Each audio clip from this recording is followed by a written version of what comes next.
ఓ అతిపెద్ద ఆధ్యాత్మిక సముదాయం నా దేశంలో జరిగే కుంభమేళా అని అన్నప్పుడు నా రోమాలు నిక్కబొడుచుకుంటాయి.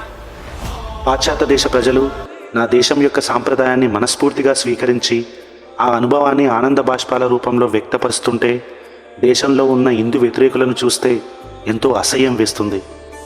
144 ఇయర్స్ తర్వాత వచ్చిన ఈ మహాకుంభమేళలో పాల్గొంటున్న నాగసాధువులు, పీఠాధిపతులు, అఘోరాలు, హిమాలయ యోగులను చూస్తుంటే నా సనాతన ధర్మం ఎంత గొప్పగా పూజించబడుతుందో అన్న ఆలోచన నా గుండెను గర్వంతో నింపుతుంది.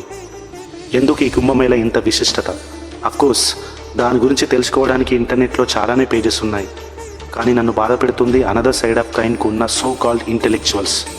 వాళ్లకు కుంభమేళ అనేది అనవసరమైన ఖర్చు అని, పర్యావరణానికి హానికరమని, హిందువులందరూ అంధభక్తులని అభిప్రాయం చాలా గట్టిగానే ప్రచారం చేస్తున్నారు.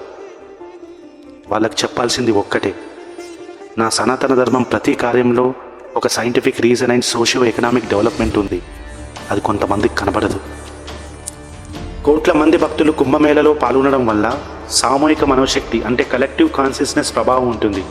దీనివల్ల పాజిటివ్ ఎనర్జీ మనుషుల్లో పెరుగుతుంది. ఇది సైకాలజీ.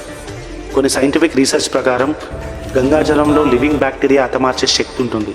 ఇది వాటర్లో ఉన్న వైరల్ ఫేజ్ వల్ల జరుగుతుంది. దానివల్ల కోట్లాది మంది పుణ్యస్నానాలు చేసినా ఎలాంటి రోగాలు రాకుండా వాళ్ళ బాడీ యొక్క ఇమ్యూనిటీని కూడా పెంచుతుంది. ఇది బయాలజీ. కుంభమేళ సమయం గ్రహాల స్థితి ఆధారంగా నిర్ధారించబడుతుంది. ఆ కుంభమేళ నాడు సూర్యుడు, చంద్రుడు, బృహస్పతి ఒకే నిర్దిష్ట రాశిలో ఉండడం వల్ల పున్నమి నాట ప్రభావం ఎక్కువగా ఉంటుంది. ఇది శరీర శక్తిని, మానసిక ఉల్లాసాన్ని పెంచుతుంది. ఇది ఆస్ట్రానమీ. మోస్ట్ ఇంపార్టెంట్లీ ఇది ఖర్చు కాదు, ఆర్థిక వ్యవస్థను బలపరిచే ఒక అవకాశం. కుంభమేళ సమయంలో local business, tourism, self employment విస్తృతంగా పెరుగుతుంది. 2025 కుంభమేళ 46 డేస్లో 3 లక్షల కోట్ల బిజినెస్ జరుగుతుందన్న అంచనా. ఇది ఎకానమీ.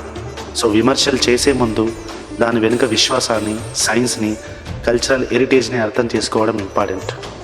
ఫైనల్గా కుంభమేళ కేవలం హిందువులకు మాత్రమే కాదు, ఇది మానవత విలువలకు సంబంధించిన పండుగ.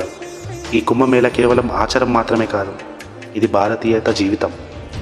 హర్ హర్ గంగే, హర్ హర్ మహా